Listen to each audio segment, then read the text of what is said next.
মিনিটে গাড়ি চলতেছে বলে থামাইল। থেমে আমি ড্রাইভার সাহেবকে পাঠাইলাম, বললাম যে আপনি গিয়ে বলেন যে হুজুরের জোহরের পরে একটা প্রোগ্রাম আছে সিলেট, ধরার জন্য একটু জলদি যাচ্ছে। পুলিশ ভাইয়েরা আমাদেরকে আর যেতেই দিল না, আটকে রাখলো দীর্ঘ সময়ে। রিকোয়েস্ট করলাম, মানলো না।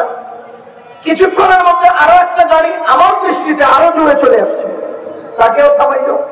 তিনি নামিয়া বললেন যে স্যার, আমি বাংলাদেশ, নাম বললাম না দলের একজন দায়িত্বশীল, বুঝতেছেন না আপনারা? আমি বাংলাদেশ, নাম বললাম না দলের একজন অমুক। এরপরে পুলিশকে কোথা থেকে একটা টেলিফোন দিয়ে বললো একটু কথা বলেন। কথা বললো তো ছেড়ে দিল। আমার 2600 টাকার একটা মামলা দিয়ে দিল। আমি পুলিশকে যা বললাম যে স্যার, এই লোকটারে যে কারণে থামাইলেন, আমারও ঠিক সেই কারণে থামালেন। লোকটারে ছেড়ে দিলেন, আমাদের যে ছাড়লেন না। তো পুলিশ একেবারে ইমানদারির সাথে বলতেছে ওনার পক্ষে উপর থেকে ফোন আসছে, ওনার পক্ষে উপর থেকে ফোন আসছে, আর আমার পক্ষে উপর থেকে কোনো ফোন আসেনি। এই জন্য ওনাকে ছেড়ে দিয়েছে, আমাকে ছাড়ে নাই। আমি পরে 2600 টাকা ওনার হাতে দিলাম, দিয়ে বললাম যে স্যার, ওনাদের তো উপর আছে, এই জন্য উপর থেকে আপনার কাছে ফোন আসছে, আমাদের তো উপর নাই, এই জন্য আমরা আরো উপরে টেলিফোন করে আপনার বিরুদ্ধে অভিযোগ করে গেলাম। কি করবো, মানুষ হিসেবে তো নিজেরা সান্ত্বনা দিতে হয়। তা আমি ওনাকে বললাম যে টেলিফোন তারটা উপর থেকে আসছে, আপনি কারা ছেড়ে দিচ্ছেন, আর আপু উপরে টেলিফোন নাই, দীক্ষা ছাড়ার নাই, আমরা আরো উপরে একটা টেলিফোন করে আপনার নামে অভিযোগ করে গেলাম। এটা করে জানি চান দিয়ে গেছে 2600 টাকা দিয়া। এবার আপনি বলেন এই হালতে টেলিফোন করা ছাড়া উপায়টা কি? এই জন্য এই জাতি ধীরে ধীরে আল্লাহর উপর ভরসা রেখে পাবলিকের উপর ভরসা শুরু করছে। আর আমি নিজে চাক্ষুষ, আল্লাহর উপর ভরসা করলে আল্লাহ সাহায্য করে, মামুলি টেলিফোন করলে বিপদ হয়। 4-5 বছর আগে আমি টাঙ্গাইল থেকে ওয়াজ করে আসছি, মালিবাগ চত্বরে পুলিশ আমাদেরকে সিগন্যাল দিচ্ছে, আমি আর ড্রাইভার দুজন ছিলাম, দুইজন আমরা সামনে বসা। রাতের 2:30 বাজে আমার সিগন্যাল দিচ্ছে, দাঁড়াইলাম, হুজুর নামেন, নামছি। আপনারা দুইজন সামনে কেন? ড্রাইভার ঘুমিয়ে যায় কিনা, এই জন্য আমি সামনে বসছি। ভাই, আমাদের একটা নীতি হলো, আমাদের একটা ধারণা হলো, দুইজন যাত্রী, দুইজন লোক সামনে থাকলে, পিছনটা খালি থাকলে এরা ছিনতাই করে। কি আশ্চর্য কথা, আকাশে যত তারা, এদের তত ধারা। একটা কমন কথা করে দিল। এরপর আমি নামলাম, চেহারা সুরত দেখতে মনে হয় যেন সে আমার মানে যা ইচ্ছে করতে পারে এরকম টাইপের। ড্রাইভার বলছে ওটা কর, বলছে এটা কর, অনেক চেক ব্যাক করছে। আমি পাশে এক জায়গায় দাঁড়াই একটা দোয়া করতেছি। দোয়াটা আপনাদেরকে শিখাবো না, কি করতেছি? হ্যাঁ, দোয়াটা শিখাবো। টাকা লাগবো, টাকা টাকা দিবেন? হ্যাঁ, আমরা পাগনা পানি পড়া দেই, এই জাতি আধা গ্লাস খাইয়া আর আধা গ্লাস ডাস্টবিনে ফেলা যায়। যদি 1000 টাকা ভিজিট নিয়ে পানি পড়া দিতাম, তো এই জাতি পানি খাইয়া ধুইয়া বুচ্ছা হের পড়া খাইত। বিনা পয়সা দিয়ে দেখি আমার নাম নাই। আমি এক দোস্তকে একটা দোয়া দিছি, খেয়াল করেন, টাকা চাইছি কেন? এক দোস্ত, আমার এক মুসল্লি, সে আইসে বলে হুজুর, আমি যে অফিসে চাকরি করি, আমার কলিগ যারা আছে আমার আশপাশে, এরা আমার নিয়ে খালি খোঁজাখুঁজি করে, খালি কষ্ট দেয়, ভালো লাগে না। পরে আমি নিজে আরবিতে দোয়া লিখে বাংলায় অনুবাদ, বাংলায় উচ্চারণ লিখে দিয়ে বললাম যে এই দোয়াটা পড়তে থাকবেন, কতবার পড়বেন ঠিক নাই, যতবার মন চায় পড়বেন। আল্লাহ সাক্ষী, সে কয়েকদিন পরে এসে আমার এক হুজুর, আপনার দোয়াটা কামে লাগছে। আমি তো কেমন কামে লাগছে? কয় হেরা এখন এমন এক ব্যস্ততার মধ্যে চলাইছে, আমার নিয়ে এগো চিন্তা করার সময় নেই, আমি এখন নিরাপদ। পরে আমি বললাম যে কাগজটা কি করছেন, যেটা আমি লিখে দিচ্ছি? কয় হারাই দিচ্ছি। কি করছে? হারাই দিচ্ছি। জিজ্ঞেস করলাম আপনি দোয়াটা মুখস্থ করছেন? কয় না, মুখস্থ করি নেই। এই 1000 টাকা ভিজিট নিয়ে দিতাম, তো এই কাগজটারে হেফাজত করতেন, দোয়াটাও মুখস্থ করতেন। কথা বুঝতেছেন নি আপনারা? এবার বলেন দোয়া শিখবেন, ভিজিট লাগবে, ভিজিট লাগবে, 1 বস্তা করে চাউল লাগবে। আমি দোয়া শিখাবো, 100 বস্তা চাউলের ওয়াদা করলে দোয়া শিখাবো। একজন বলেন 1 বস্তা হবে, নাম কি? শুরু করেন, এই দুর্বল নিয়ে শুরু করেন, ইনশাআল্লাহ আল্লাহ কবুল করবে। দেন ভিজিট দেন, এর নাম লেখেন। এখানে কে আছেন? ওনার নাম লেখেন। আরে লেখেন না, আর কে আছেন? আমি 1 বস্তা দিই। আর কে? আমি 1 বস্তা তো কয় না। এর পিছনে একজন নাম আছে, ওই যে একজন হাতে রয়েছে, নাম লেখেন। কয়টা? 5 বস্তা। ও একটা, যেমনি হাত লেগে যাবে 5টা নাম লেখেন। আর কে আছেন? 3টা হয়েছে, 3টা, আর 97টা লাগবে। الذين يقيمون الصلاة ومما رزقناهم ينفقون। এই 5টা আলামত যার মধ্যে আছে সেই প্রকৃত ঈমানদার। বলেন তো ঈমানদারের আলামত কোরআনে এই 2 আয়াতে কয়টা আসছে? 5টা। এই 5 গুণের অধিকারীদেরকে আমি ঈমানদার বলি আর না বলি, আমার আল্লাহ তার পরের আয়াতে বলেন উলাইকা হুমুল মুমিনুনা হাক্কা। এরা হলো প্রকৃত ঈমানদার, এরা হলো প্রকৃত ঈমানদার। এবার বলেন আল্লাহ তাআলা প্রকৃত ঈমানদার কারা? এই কথা বলেছেন কিনা? বলেন না, বলেছেন কিনা? কয়টা আলামত? 5টা। কয়টা গুণাগুণ থাকলে একজন মানুষ ঈমানদার হয়? 5টা। খেয়াল রাখবেন, ঈমানদার, বেঈমান, 2 এর মাঝখানের মুনাফিক। কয়টা গ্রুপ? বলেন না, কোন গ্রুপ আছে? কয়টা? 1 ঈমানদার, 2 একদম বিপরীত বেঈমান, 3 মাঝখানের মুনাফিক। মাঝখানের মুনাফিক। ঈমানদার কারা? কোরআনে আছে। মুনাফিক কারা? কোরআনে আছে। বেঈমান কারা? কোরআনে আছে। আজকের আলামত ঈমানদার কারা? ঈমানদার ইন্নামাল মুমিনুনা আল্লাযীনা ইযা যুকিরাল্লাহ। মুমিন হলো তারা যারা আল্লাহর নাম যখন জিকির হয় ওয়াজিলাত কুলুবুহুম, তখন তাদের অন্তর বিগলিত হয়। তার মানে আল্লাহ প্রসঙ্গ আসলেই তারা দুনিয়া প্রসঙ্গ ছেড়ে যায়। কথা কি বুঝতেছেন আপনারা? আল্লাহ প্রসঙ্গ আসলে তারা কি ছেড়ে দেয়? দুনিয়া প্রসঙ্গ ছেড়ে দেয়। এবার আপনারা বলেন, এই সমাজে এমন লোক আছেন কিনা যারা আল্লাহর বিষয়ে আলোচনা করলে বলে আরে রাখতো বেটা ইসলাম আগে করে লই? এরকম লোক আছে না দুনিয়াতে? ইসলাম রাখ, আগে আমারটা করে লই। নামাজ রাখ, আগে এটা করে লই। আরে শরীয়ত রাখ বেটা, আমরা কি শরীয়ত কম বুঝি নাকি? এই জাতীয় বাটপার সমাজে আছে কিনা? আবার শুরুতে দাবি করে আমরা ঈমানদার।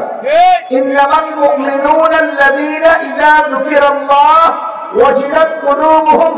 প্রকৃত মুমিন তারা যারা আল্লাহ প্রসঙ্গ আসলেই দুনিয়া প্রসঙ্গ ছেড়ে দেয়।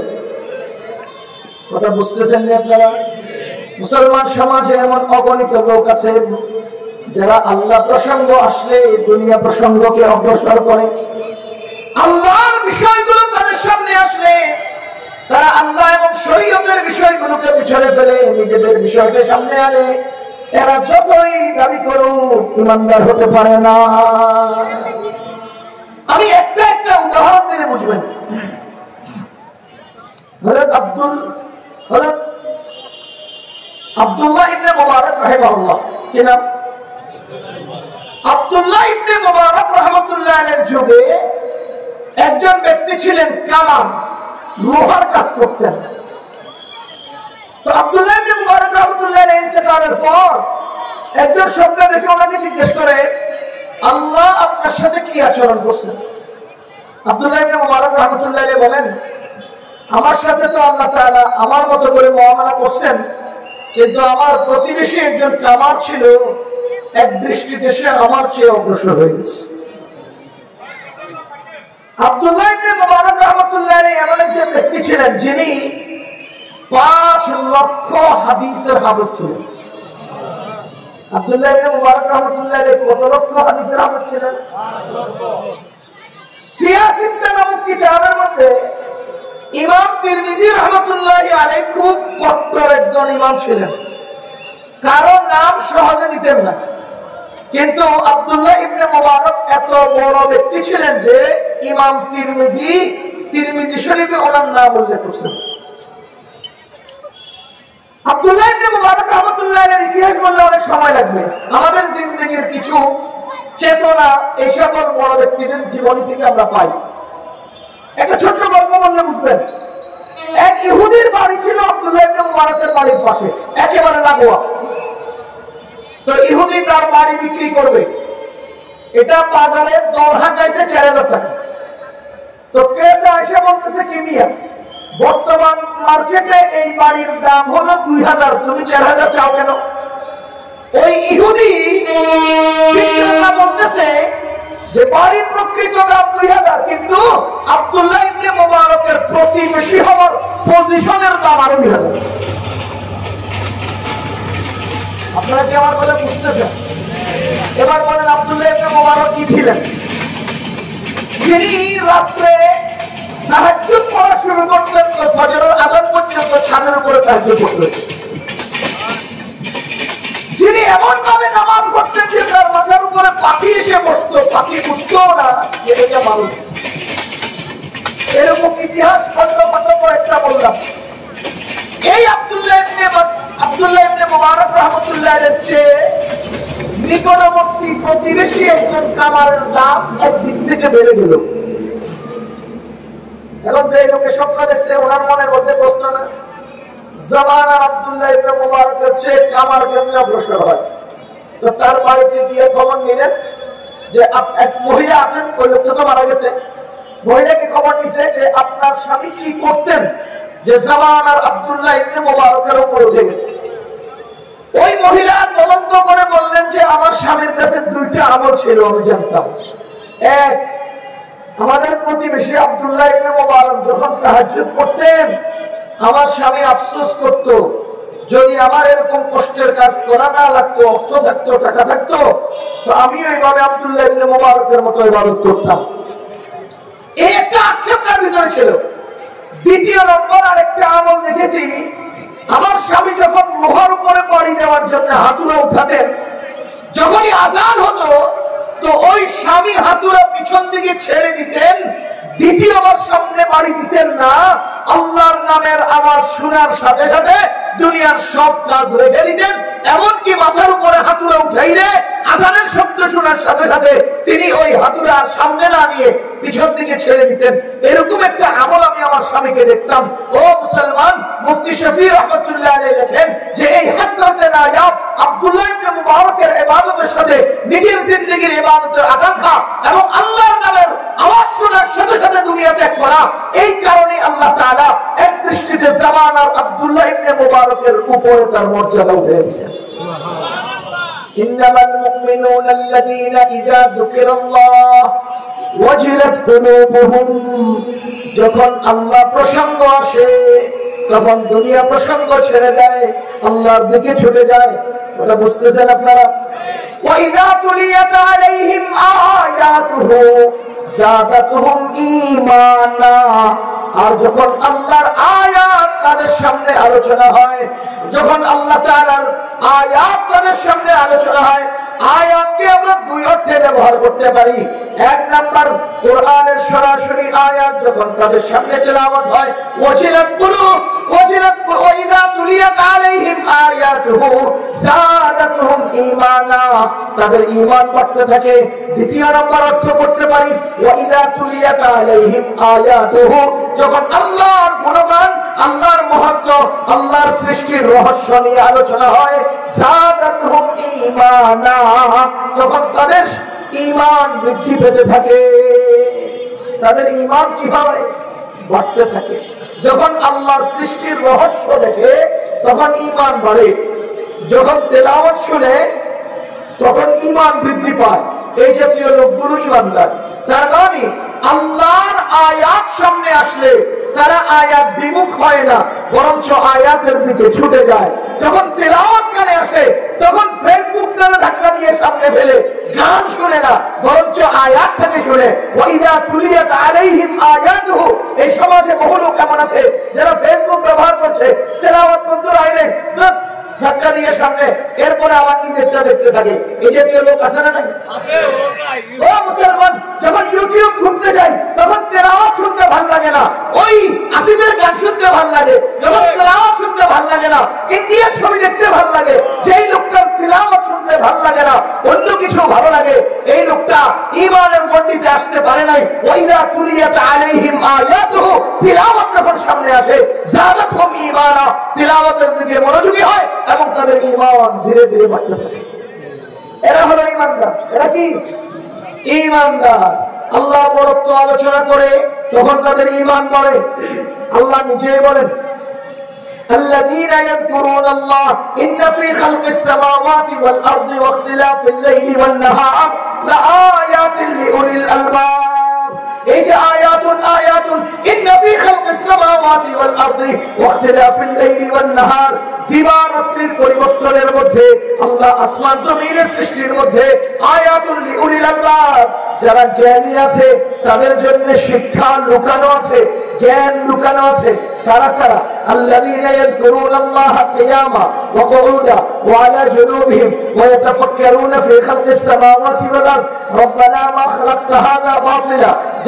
যারা দাঁড়ানো অবস্থায়, বসা অবস্থায়, শুয়ে থাকা অবস্থায়, সর্ব অবস্থায় আল্লাহকে মনে রাখে, আল্লাহর কথা জিকির করে, আল্লাহর স্মরণ করে এবং আল্লাহ সৃষ্টির মধ্যে গবেষণা করে, আর তারা বলে রব্বানা, ও আমাদের রব, মা খালাকতা হাযা বাতিলা, এই জিনিসটাকে আপনি অহেতুক সৃষ্টি করেন নাই। যে লোকটার অন্তর থেকে এই কথাটা একেবারে একেবারে আবেগের সাথে বেরিয়ে আসে, সেই হলো প্রকৃত ঈমানদার, সেই হলো প্রকৃত বুদ্ধিমান। وَإِذَا تُلِيَتْ عَلَيْهِمْ آيَاتُهُ, আর যখন তাদের সামনে আয়াত তেলাওয়াত করা হয়, যাদাতহুম ঈমানা, তখন তাদের ঈমান বাড়তে থাকে, ঈমান বাড়তে থাকে। এরাই হলো ঈমানদার। وَعَلَى رَبِّهِمْ يَتَوَكَّلُونَ, আর যারা সব ক্ষেত্রে আল্লাহর উপর ভরসা করে। وَعَلَى رَبِّهِمْ يَتَوَكَّلُونَ, 3 নম্বর আলামত ঈমানদারের, 3 নম্বর আলামত ওয়ালা রাব্বিহিম ইয়াতাওয়াক্কালুন, যারা আল্লাহর উপর ভরসা করে। বলেন তো 3 নম্বর আলামত ঈমানদারের, 3 নম্বর আলামত কি? বলে না কি? কার উপর ভরসা? জোরে কোন, কার উপর ভরসা? আজকে আমাদের শতকরা 99.99টা লোক ব্যক্তি এবং বস্তুর উপরে ভরসা করি। আমরা এখন কার উপর ভরসা করি? ব্যক্তি এবং বস্তুর উপর ভরসা করি। বিপদে পড়ার সাথে সাথে মামুনে টেলিফোন দেই, হয় না? সমস্যা তৈরি হতে, ভাতিজা তুই কই আছস, ভাতিজা তুই কই আছস, আমরা এখন কারে ফোন দেই, হয় না? মামুনে ফোন দেই, দাদারে ফোন দেই, ভাইস্তারে ফোন দেই। এটার অনেকগুলো কারণও আছে, আমি একটা কারণ বলি। গত বছর সিলেটের মাহফিলে যাব, ব্রাহ্মণবাড়িয়ার আগে আমাদের গাড়ি মোটামুটি চলতেছে, যেটা হাই রোডের হাই স্পিড না। বাংলাদেশের হয়তো নতুন কারণ হয়েছে 80 অথবা 80-র উপর চালাতে পারবা না গাড়ি। ঘটনার চক্রে আমি নিজে চালাচ্ছিলাম, পুলিশে আমাদেরকে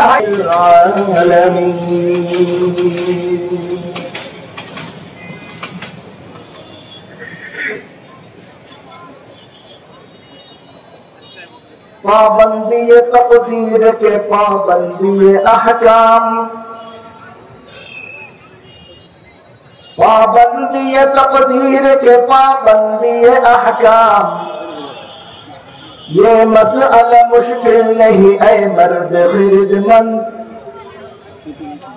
है कि आने में 100 बार बदल जाती है तकदीर। एक आने में 100 बार बदल जाती है तकदीर है उसका मुक़ल्लिद अभी ना खुश अभी खुर्सन तकदीर के पाबंद नबातात तो जमादात तकदीर के पाबंद नबातात तो जमादात मोमिन फ़क़त अहकाम इलाही का है पाबंद मोमिन फ़क़त अहकाम इलाही का है पाबंद।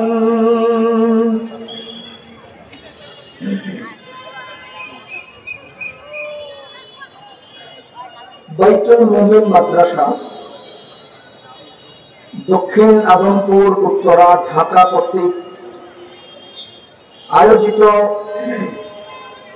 16তম 3 দিনব্যাপী তাফসীরুল কুরআন মাহফিলের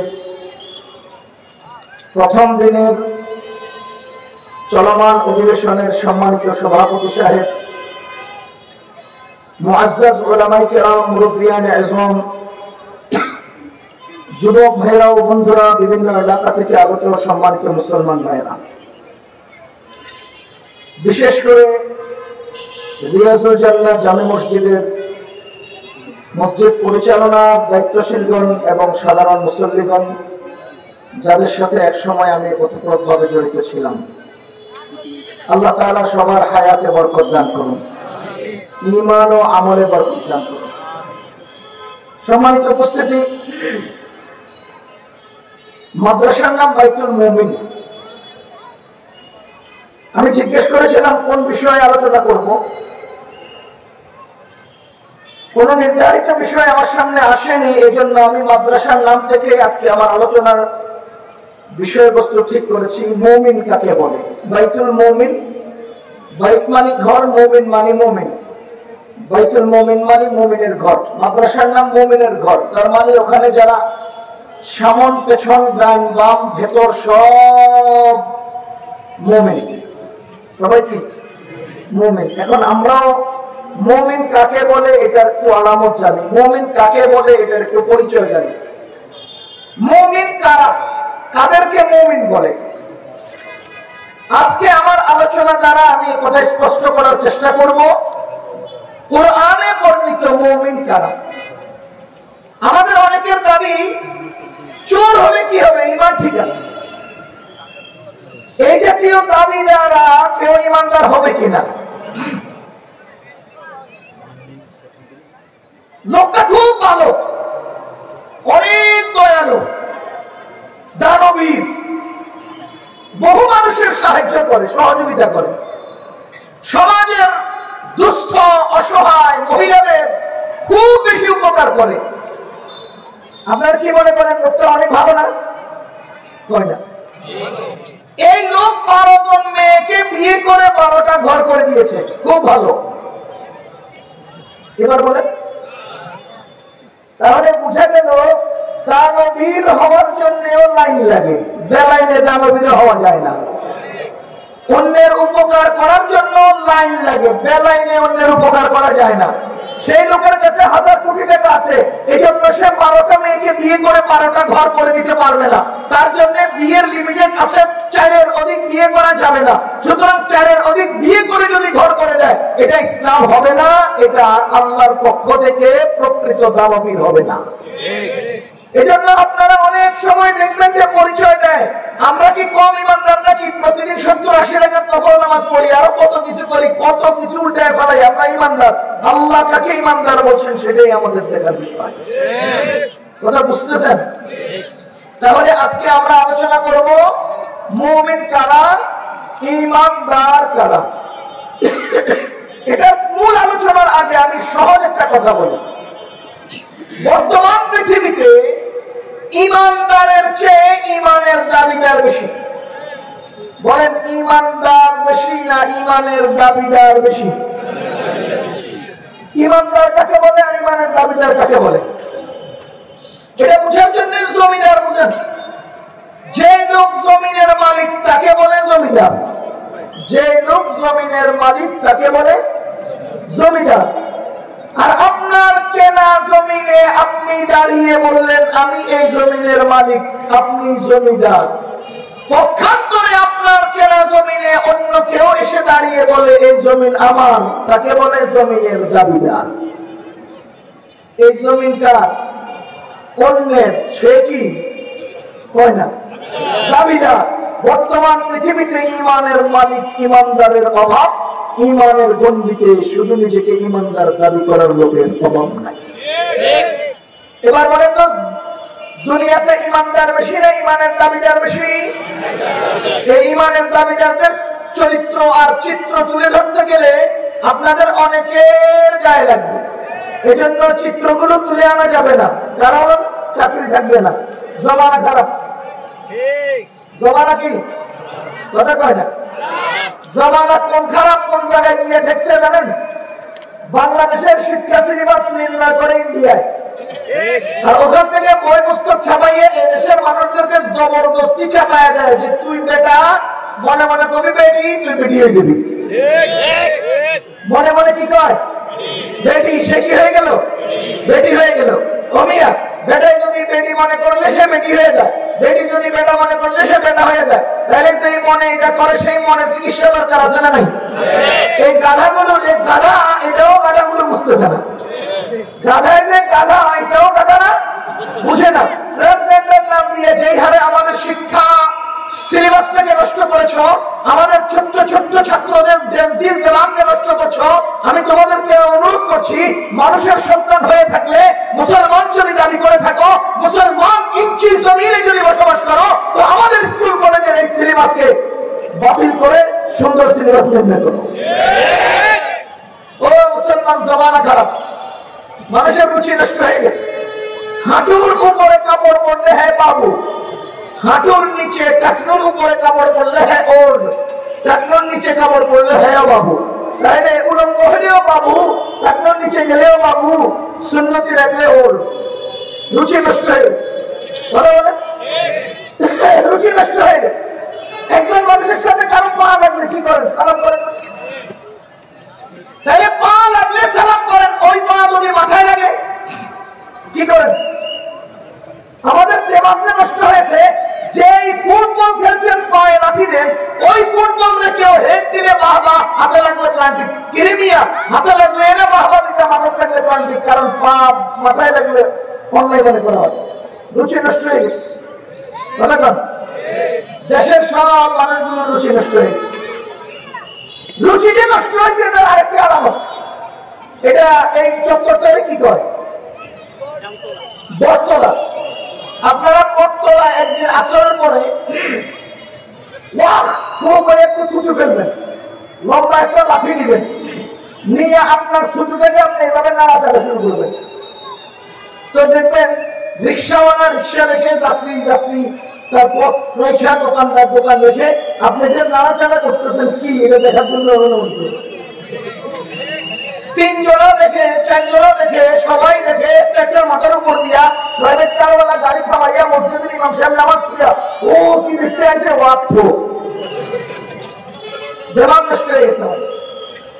প্রকৃত কাজ রেখে ও কাজে আমরা ব্যস্ত। একটা জাতিকে ধ্বংস করার সবচেয়ে বড় দুটো হাতিয়ার। একটা জাতিকে ধ্বংস করার কয়টা হাতিয়ার? এক নাম্বার শিক্ষা বঞ্চিত করো, দুই নাম্বার আকামে লাগায় দাও।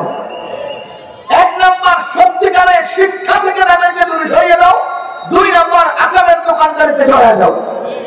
এই দুই কাজ বাস্তবায়ন করে আমাদের এই জাতিকে পরিকল্পিতভাবে চাঁদাবাজ বানানো হচ্ছে, এই জাতিকে পরিকল্পিতভাবে দুশ্চরিত্র বানানো হচ্ছে, এই জাতিকে পরিকল্পিতভাবে অশিক্ষিত বানানো হচ্ছে, এই জাতিকে পরিকল্পিতভাবে চামচা বানানো হচ্ছে, এই জাতিকে পরিকল্পিতভাবে অন্যের গোলাম বানানো হচ্ছে, গোলাম বানানো হচ্ছে,